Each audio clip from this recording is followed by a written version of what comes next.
Marcelo, desde cedo você sempre teve uma capilaridade muito grande no jet set noturno. Você rapidamente se inseriu nesse meio e a gente teve a oportunidade de acompanhar tudo isso, né? E você acabou desenvolvendo um network profissional enorme, né? Tem pouca gente sabe disso daí, mas realmente o conhecimento que você tem nesse segmento é um negócio enorme, né? E isso fez com que você abrisse diversas empresas nessa tua jornada de empresário, né? Então a gente vai fazer, Giba, uma breve sequência, né, das empresas do Marcelo. Isso é comigo aí. E a gente queria que você fosse detalhando isso. Nós vamos fazer uma sequenciazinha e depois você vai falar de uma por uma. Vamos lá. Para quem ainda não conhece o Marcelo, vai conhecer todo o profissionalismo teu que você tinha já quando você era um adolescente empresário. Tá? Então, a gente fez uma breve sequência, nos corrija se a gente estiver errado. Vamos lá. Fuel, Oficina, BL New Concept, MGMT, Hell, Monkey, Ponto 45 e a BL novamente. Esquecemos alguma coisa? Não fazia parte do Marcelo, mas sim da Diva, mas eu fui embora de Cascavel com 17 anos para tocar a BL em Pato Branco. É verdade. BL você e o Guga. BL e o Guga. Foram verdade. desbravar Pato Branco. Fomos desbravar Pato Branco. Então, tá aproveitando aí, um abraço pro Guga aí, né? Guga tá aí. Então nós fomos, eu fui em 94. Foram morar lá, né? Não, o Paulo fez uma viagem. O Paulo foi de carro a Erechim visitar a família da tia Jacira. E no que ele voltou de Erechim, ele falou: precisamos ir a Erechim conhecer melhor. Virou uma cidade muito bonita e tal. Vamos pensar em abrir uma BL em Erechim. Fomos para Erechim. Eu, o Guga e minha mãe. Olhamos Erechim, legal, e voltamos. Nesse retorno, passamos em Pato Branco. O Paulo falou: na volta, passem em Pato Branco. E passamos em Pato Branco e dali já chegamos em Cascavel para Pato Branco. E eu fui para lá com os meus 17 anos de idade, fiz 18 anos de idade lá em Pato Branco. E é bem legal essa história em Pato Branco, porque a gente fez um network muito legal naquela época. A gente, vamos trazer a galera de Cascavel, conhecer Pato Branco e a galera, fazer uma amizade entre eles antes da BL abrir. Fazer um intercâmbio cultural. A gente levou ônibus aqui de Cascavel para Pato Branco. A gente fez festa fantasia na casa do Peterson Cantu, proprietário da Cantu Verduras, uma potência hoje nesse Sudoeste, lado do Sudoeste. E a gente fez uma festa na casa dele, intercâmbio. E, não deu muito certo. Ele falou: será que é isso, essa imagem? Porque a gente levou padaria, a gente levou Laércio, Silvino Mata, foi toda uma turma grande aqui dos boêmios da noite de Cascavel, foram para lá. E depois disso a gente inaugurou a BL em Pato Branco, com o mesmo conceito que a BL em Cascavel, e eu e o Guga. Eu lembro que, na verdade, fui eu e o João primeiro para lá, eu e o João o nosso eterno João. Depois, já na sequência, foi o Guga. Nós morávamos num hotel, que era uma quadra da BL, nós morávamos num hotelzinho ali, enquanto construía a BL.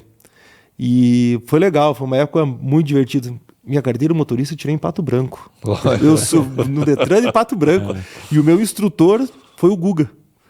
Você vê como era nessa época. E eu fiquei lá, fiquei 1 ano e meio em Pato Branco.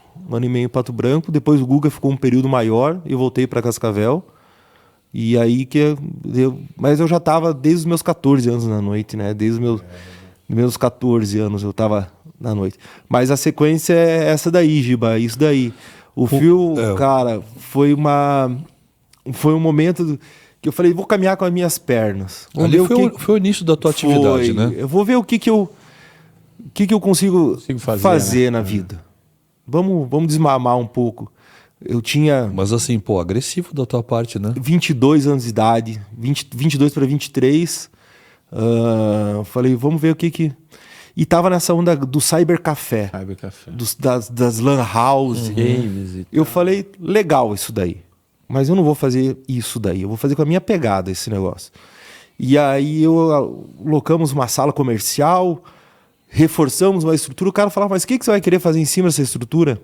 Cara, eu vou fazer uma balada. O cara falou, como uma balada? Eu falei, enquanto a galera fica se divertindo, jogando aqui embaixo, nós vamos fazer uma balada. Nós vamos E a meter um gente som aí. Cabia o quê? Era 30 pessoas, 50 pessoas? 50 Nos pessoas. 2 pisos, mas em cima era 20, 30 pessoas. E a gente fechava lá e colocava DJ, todo mundo tocou lá eu falei, pô, isso é legal, cara. Um inferninho, Era um né? inferninho, era um hoje que chama de boiler room, né? Um Isso, negocinho boiler room, pequenininho, isso. bem intimista. Arredava os sofás que tinham lá em cima e era ali onde eu comecei a ter a minha caminhada. Eu acho que ali foi um momento, sim, mas nunca consegui desmamar da mãe e do meu tio, sempre no caminho deles, né? Eles sempre foram exemplos e eu falo que olhar para tudo que eles fizeram na época e eles tinham uma visão, eu não posso deixar, eu tenho que ficar com esse cordão umbilical ligado sempre com Foram eles. muito pioneiros, né, nessa atitude, né? E você também já vinha há muitos anos já perto deles, né? Então é natural que você montasse um negócio no mesmo segmento, mas assim, eu lembro muito bem do Fui o Café, estava se formando já uma segunda turma já, né? Já era uma segunda clientela uma segunda da BL. clientela da BL, né? Já Começou a se era. formar Outra ali. geração já entrando também. E eu lembro que era muito confortável, né, Marcelo? Tinha eram umas telas grandes. A internet é lenha, né? Não tinha... Era um negócio muito precursor também. A gente tinha um servidor de jogo que era o CS. Poucos tinham isso a nível Paraná, um servidor dedicado a isso. Os computadores, mouse da Microsoft, era o que tinha de melhor. Os monitores de 21 polegadas, tela plana. Não existia. Era, né, eu lembro que a gente tinha uns setores lá de videogames com televisão de 34 polegadas. Era o que tinha de... Up to date. Não, era o que tinha de... os videogames, PlayStation 2, e a galera ia lá para se matar jogando FIFA... E era bem legal. E nessa sequência vem o Oficina Café, né, Marcelo? Eu também lembro de algumas passagens, né, Giba? Lembramos, Oficina Café. Ali você começou a desbravar um negócio chamado música eletrônica, quando na verdade tínhamos como referência em Florianópolis lá o Confraria das Artes. Começo do Arung, né? O Arung começando. E você já vinha com essa proposta, porque a Biel era uma discoteca ainda, né? Não tinha... O Marcelo já vinha com algo mais refinado, né? Um negócio mais gourmet. Antes da Oficina, a gente fez umas arriscadas dentro da Biel, que a gente tinha um inferninho que cabia 40 pessoas, 50 pessoas. E eu lembro que o saudoso Christian, irmão do Cali. O Cris. Puta, E cara. ele era nosso braço direito, assim, ele era o DJ da época, assim. E o Cali começando, o Cali, molequinho de tudo. E a gente, vamos montar um inferninho aqui. E tinha uma casa que a gente pegou referência, chamava Overnight, em São Paulo, que era a casa do momento, assim, do Luiz Eurico. A casa, um dos sócios era o Luiz Eurico. E ela tinha umas pinturas preto e branco, umas faixas, assim, que conforme a luz batia, essa faixa dava uma percepção. Vamos colocar isso. Era um inferninho. Tinha 2x6. Atrás do palco da Biel, tinha 2 luzes negras, um estrobo. E uma porta de... E uma porta vai e vem. Mas a gente estava num momento de descobrir. Eu lembro que os DJs da época eram caras que estavam explodindo em cenas locais de São Paulo, né? JC, Murphy, esses caras, assim. Eu falei, vamos fazer isso dentro do nosso. E no vinil, a coisa acontecendo lá. E a gente acabava, as pessoas que estavam dentro da Biel, imagina, nós éramos 50 contra 1000. As pessoas falavam, o que são esses estranhos aí dentro? Não, e a Biel comportava 800 pessoas, né? Tinha lotações de 1000 pessoas. 1000 pessoas. Né? E nós estávamos em 50 ali, os caras falavam... Numa contracultura. Uma contracultura, era um negócio totalmente fora do nosso... E aí, vamos arriscar, Eu lembro que um dia eu falei, a gente um dos momentos que eu falei assim, que a gente precisava, lá dentro da Biel, precisamos sair daqui, precisamos para um lugar maior. Que a gente montou lá no terraço, na sacada. Sim, daí teve o episódio do terraço. A gente montou na sacada e aí não cabia mais 50, cabia 100. Olha, crescemos. E eu lembro que uma das primeiras atrações que a gente trouxe pra pista principal da Biel, que era o ápice, nós tocar música eletrônica na pista principal. E foi um cara que eu tenho até hoje uma grande amizade, que é o Renato Ratier. Renatão. O Renato, era uma época que a gente escutava techno, a gente e ele veio com jazz house, um acid house, um negócio mais clássico. Eu falava assim, cara, isso vai ser o futuro, cara. E ali começou a passar inúmeras pessoas. E aí o Oficina Café veio logo na sequência. E era uma oficina, né? Para quem era não sabe. Era a oficina do italiano. E a decoração temática também. Era a oficina do italiano, foi uma oficina especializada em Alfa Romeo. Isso. E era o italiano. Porque só existia Biel ali, né? O resto eram comércios normais, né? Só existia Biel. Eram comércios normais ali do lado. Ali só tinha Biel. Depois, hoje, nós estamos uma rua do entretenimento, né? Cluster, né? Tem um entorno ali. Então tinha Biel. E aí, Oficina Café, tem que deixar que o registro, que a ideia é do Paulo, né? O do Paulo. O Paulo foi o criador, idealizador. Vagou o imóvel, né? Acho que o italiano foi para uma quadra mais para frente. Não, o italiano acho que ele se aposentou. Foi um negócio mais assim. Vagou o imóvel. Vagou. E vamos pegar e vamos fazer Oficina Café. E aí a gente fez. E a oficina foi bem legal, porque a gente homenageava tudo que era sobre automobilismo. Sim, uma decoração. Automobilismo é uma paixão da família. Eu sempre fui apaixonado. Hoje, domingo agora, estava lá com o Mateuzinho e falei, filho, vamos ver Fórmula 1. Então é uma paixão. E o Oficina, ele tinha seus detalhes ali.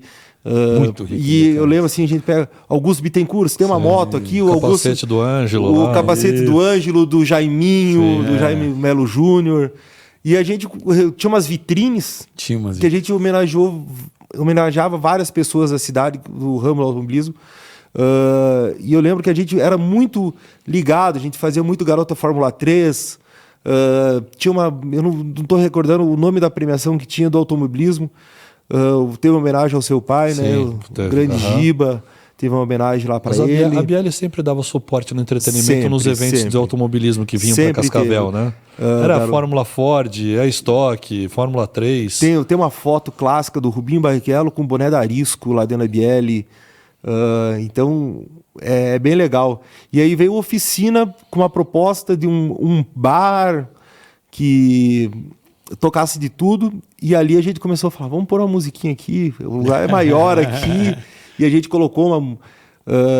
mas eu digo assim que a oficina, ele se caracterizou muito mais por uma noite clássica que tinha na oficina, que era a Quinta do Pagode. Essa noite... Essa pegou, hein? Meu Deus do céu, foram anos de Quinta do Pagode, com aquele... Bombado, era uma explosão das universidades começando a acontecer na cidade. O início da coisa, né? O início. Era bem legal, bem legal. Quinta... E depois da oficina, eu fiquei na Biel, mas a Biel sempre teve... A Biel sempre foi a casa-mãe, né? A oficina, ele tinha uma ligação com a Biel. Através de uma porta. Né? Então, tudo que voltava-se sempre a Biel. Começava por ali, daí, dado momento, abriam-se as portas lá. Nossa, e ia todo mundo pra Biel, né? Porque tinha noites que fazíamos noites temáticas, que conseguíamos colocar gente dos dois lados. Meninas de um lado e meninas do outro. Tinha uma noite que chamava Guerra dos Sexos. Guerra dos Sexos. Que ficava o homem do lado, a mulher do outro. Uma fila enorme para entrar na Biel. Era bem legal. Eu falo Marcelo, você... porra, e assim, eu sempre comento isso, que a sociedade de Cascavel era dividida entre quem tem carteirinha preta e quem tem carteirinha dourada, porra. A preta e dourada.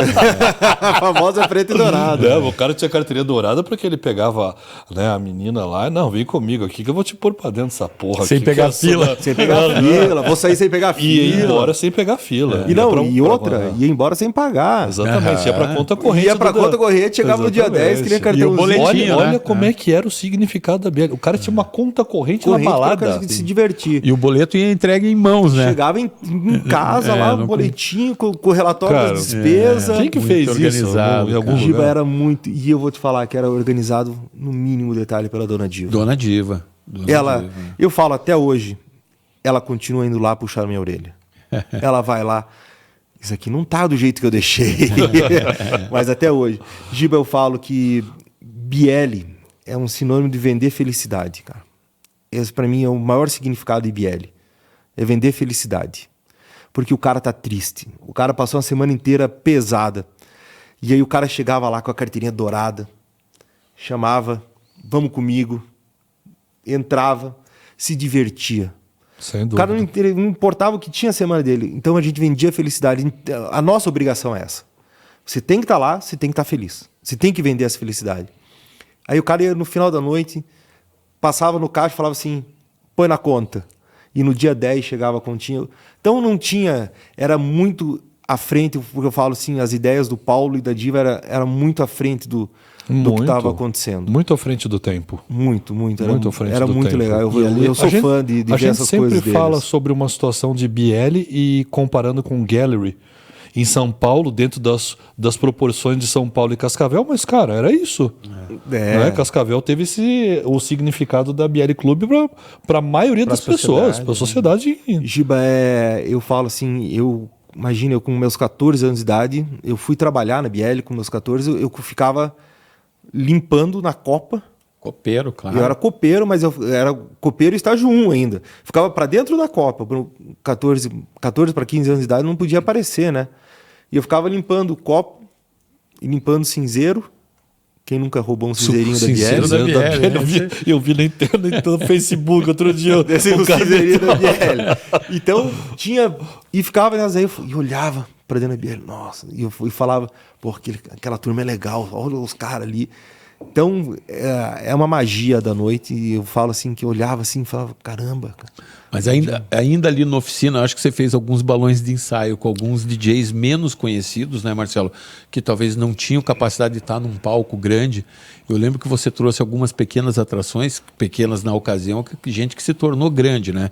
Então a oficina serviu para esse balão de ensaio, para o que a gente vai chegar depois na Bielle, né, Giba? Olha, eu tive um prazer de trazer uma pessoa que ninguém entendia quem ela era. Vivi Seixas. Vivi Seixas, estava nada mais do que a filha do homem. Exatamente, filha do Raul Seixas. Raul Seixas. E foi numa noite, num aniversário que eu comemorei da Bielle e trouxe ela para tocar. Pô, foi incrível essa noite eu tava lá. Cara, e aí foi na oficina isso. Né? Inúmeros DJs hoje que Matheus B. Nossa, né, o cara hoje embaixador da Pioneer no Brasil. Rogério Animal. Sim. Vários nomes assim que a gente... Roda Beats, Paco, hoje né, radialista lá de então Curitiba. A gente... Era o que a gente tinha. Né, a gente tinha uma ligação muito grande com Curitiba, né, Giba? O que estava acontecendo, a gente não podia se espelhar muito fora, porque era um delay muito grande do que estava acontecendo fora para o que estava acontecendo em Cascavel. Então a gente tinha que chegar mais perto, que era Curitiba.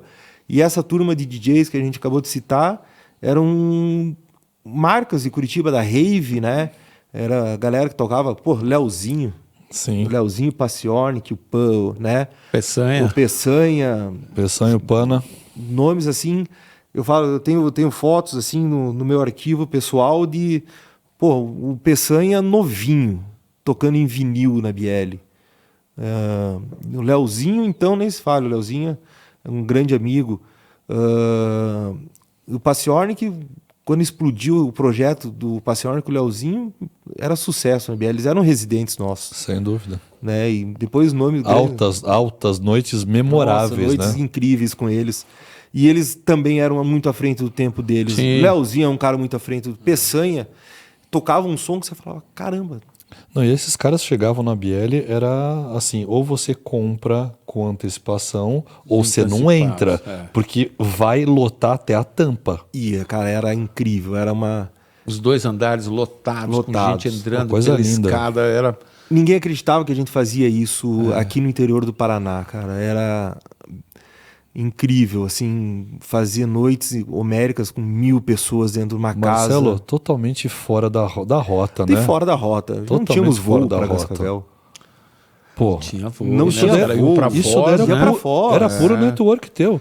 Ia pra Foz. Eu lembro que um dos primeiros dias que eu contratei, né? Falei, vou atrás desse cara. Tinha visto no Jô Soares O Jô Soares tinha feito uma entrevista com ele, o primeiro DJ brasileiro a conquistar Londres. E aí, na sequência, o encarte da Veja, uma matéria sobre o DJ Mark Mark. E aí eu falei, pô, como que eu consigo... Liguei, eu lembro, uma loja de discos que a gente comprava, discos... A 24 de maio lá. Na DJ Shopping. É. E aí eu falei, cara, eu preciso de um telefone. O cara falou, consigo para você. E a gente já era cliente, conseguiu com o telefone. E eu liguei. Gostaria de falar com o Mark. Ele fala, é ele, Marcos. Falei, cara, queria trazer você para Cascavel. Onde fica Cascavel? Falei, cara, no interior, você vai para Foz do Iguaçu, a gente te busca em Foz. Nós estamos perto do Paraguai. Daí eu falei, sempre referência do lado do Paraguai. E eu trouxe o Mark, cara, numa explosão e era mais tocar drum and bass, cara. É um som que até hoje não é entendido por todos. É um som muito londrino, né? Mas muita percussão, né? Do estilo próprio. E a gente trouxe o cara para tocar drum and bass, cara, e foi uma noite incrível já de BL. E eu falava, cara, eu acho que esse negócio vai dar certo. E a música eletrônica, ela deu certo no Brasil, ela dá até hoje, né? Você vê os grandes nomes que a gente tem, brasileiros, Alok, Vintage, só para citar dois, né? Se for citar todo mundo aí, que tiveram passagens no palco da BL, né? Então... é bem legal isso daí. E Oficina realmente, Tony, foi esse tubo de ensaio, cara. Foi legal. Bom, uma virada de chave, não, né? Agora nós vamos multiplicar esse teu poder, esse teu network. Porque até então você está falando que o teu contato era Curitiba. Só que, porra, agora nós vamos pular para BL New Concept. E aí os DJs que você trouxe para o Brasil... Porque o caminho do cara era o quê? Ele estava em Ibiza, ele ia para The Edge em São Paulo, ia tocar no Arung e vinha para Cascavel, na BL. Essa é uma cidade onde prevalece a música sertaneja, né? Sertaneja, é um outro gosto musical, e principalmente dessa época, né, Giba? E você tem que fazer um ajuste interno também, porque a BL vinha de um outro conceito de discoteca, de música... pop, né? Um ambiente mais claro. Algumas bandas, né? Tipo, bastante luz. Ainda tinha aquele conceito de discoteca, né? Não... um conceito que hoje a gente chama de open format. Open format. Naquele momento a gente não tratava desse jeito. Hoje a gente trata no open format, né? E era realmente isso daí, era complicado, porque você tinha, como eu falei, 1000 pessoas que curtiam de tudo, Macarena, e você tinha 50 pessoas que escutavam DJ Mark, David Drummer, Chris Liberator, umas coisas assim. Como é que faz para colocar isso no circuito, Marcelo, e fazer as pessoas entenderem? Foi isso daí, Tony, foi esses tubos de ensaio. A pistinha atrás do palco, a pistinha lá na sacada...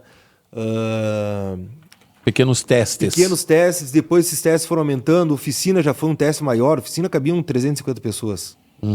Já eram, né? E depois os testes dentro da BL.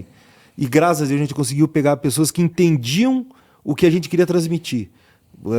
Precursores como Peçanha, Leozinho, esses caras a gente falava, a gente é do interior, a gente precisa bater mais devagar. E eles souberam fazer isso daí. E a gente teve um professor em Cascavel, que é um cara que soube educar muito bem a galera, que era o Cali. O Cali.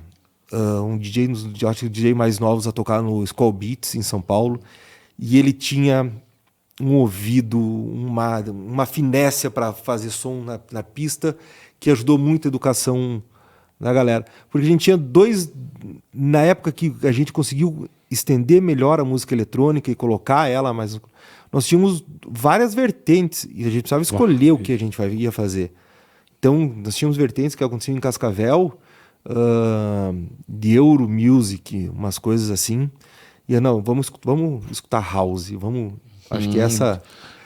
direcionar, né? Direcionar isso daí. E realmente vocês fizeram essa educação trazendo artistas do nível de Phonique, Charan, 16 Bits Lolita, Cascade, Buca Shade, noites homéricas com artistas de renome internacional, claro. Marcelo, batendo numa cidade que é a 500 quilômetros da capital, sem aeroporto.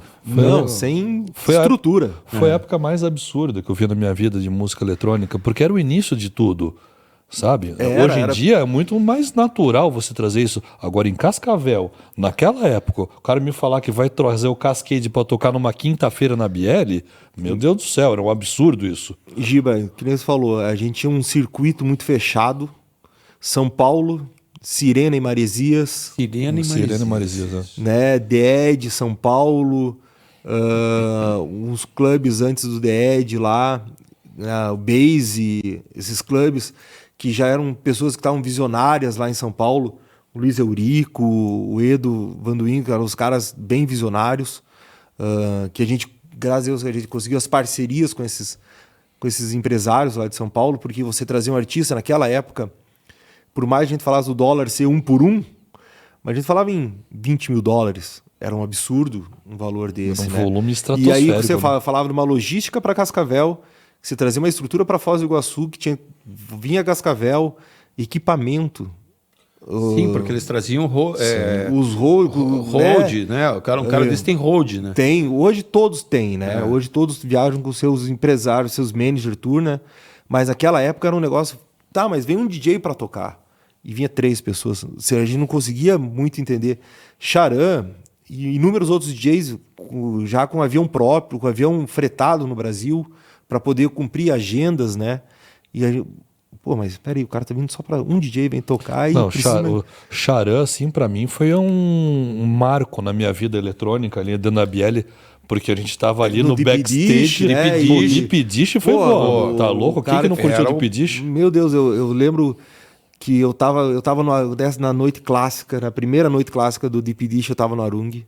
Os caras foram para passar som e dali não pararam e tocaram, acho que 12 horas, foi um negócio de 12, 13 horas os caras tocando, tomando café da manhã tocando, né? E, pô, Charan lá, e você falava, cara, esse cara é o deus, né? Daquele momento eram os deuses da música eletrônica, principalmente do Brasil, porque eles pegaram uma época muito forte do Arung, né? Do começo do Arung, e eles explodiram.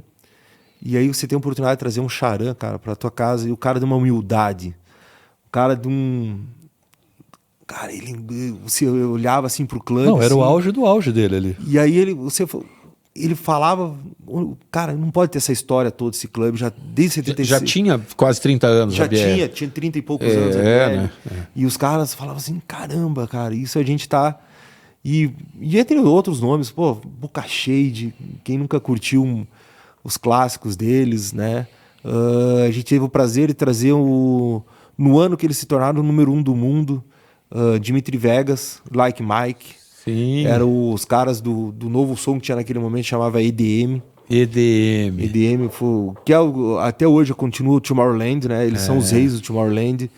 E, cara, foi muito legal. Não, e era uma saraivada de artistas, sempre coisa nova. Eu tô falando dos mais famosos, né, Marcelo? Mas você deve ter trazido mais de... Não, mas eu considero dos anos 2000 ali o ápice Cascade. Cascade. Não, esse Angel My Shoulder. Nossa, a turma chorava. Hein, Giba? Meu Deus do céu. Pra mim acho que foi a minha noite mais assim absurda na BL, que eu me lembro, foi o do Cascade. E a gente tinha uma programação pro Cascade, era numa sexta-feira de BL, e na terça ou na quarta-feira foi decretado um toque de calamidade pública por causa da gripe suína. Eu lembro que tinha um jogo em Cascavel, não sei se era Santos e todo mundo de máscara. E foi cancelado o Cascade nesse dia, não podia abrir. Foi, né, muito parecido com o que a gente passou na pandemia. E não pôde abrir a BL. O que a gente faz com o Cascade? O cara vindo em turno e naquela sequência, Sirena, sim, era Sirena e Maria, era BL, era Clube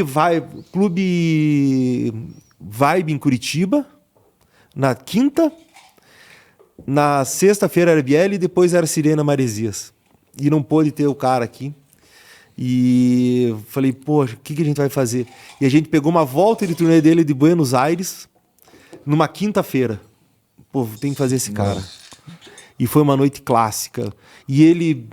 E outros, a gente fala assim, os artistas, graças a Deus que a gente trouxe até hoje, respeitaram Cascavel, assim, falava, cara, eu tô no interior do Paraná, é a mesma coisa que a gente fala, pô, vamos lá pra cima, vamos Não, e virou para esses caras que eu acabei conhecendo muitos aí do meio artístico, as pessoas gostam de vir para, né? Você fala pro Renato, cara, o Ratier, ele fala, ele adora vir tocar aqui, e dentre outros, né, Marcelo, todos, era tipo, tinha que ter no currículo passar pela Biel. Vou contar aqui um segredo.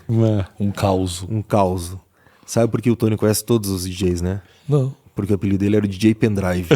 Ele chegava na Biel e falava pro DJ, eu tô com meu pendrive aqui, posso tocar uma?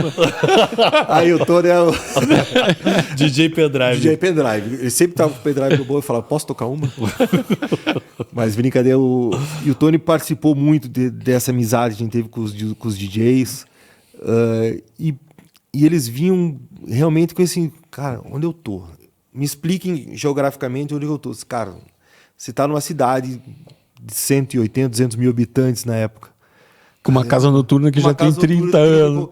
Então, era muito legal. E grandes nomes a gente trouxe. Na época, um festival que estava explodindo, que era o Tomorrowland, que continua sendo o maior festival hoje que acontece no planeta, é o mais organizado, os caras constroem uma cidade, os caras estão fazendo a edição agora no Brasil, os caras estão construindo lá no Rancho Maeda uma cidade, estão asfaltando, estão fazendo uma estrutura incrível. E quantas pessoas vai num festival desse, Marcelo? Acho que 50 mil pessoas, Tony. É muita gente. É muita gente. Vários palcos. Acabou de ter o Tomorrowland Bélgica, vários brasileiros tocaram lá. Você já teve a oportunidade de ir? Não. No Brasil, eu já tive a oportunidade de tocar no Tomorrowland Brasil, na pool party do Tomorrowland Brasil. Quem não sabe, eu já fui DJ também, já tive essa passagem. A gente já vai falar dessa passagem. Esse meteoro. E Tomorrowland é uma referência e a gente conseguiu trazer inúmeros artistas que eram destaque de Tomorrowland, né? Romeu Blanco, Dimitri Vegas, Like Mike, Yves V. Eu lembro de todos. Todos eles a gente conseguia trazer e eram para apresentações de 2, 3 lugares no Brasil e a gente conseguia se encaixar nesses 2, 3 lugares. Imagina a dificuldade disso, né, Giba? Para o cara se encaixar num troço desse só grandes clubes, né? Como sempre, tarefa impossível para Marcelo Carlesso, mas tarefa cumprida. Nós tínhamos bons networks, cara, bons parceiros. E quando uma frase que eu aprendi, eu acho que, sei lá, meus 14, 15 anos, eu sempre estava minha mãe e o Paulo falando, que chamava diversão levada a sério.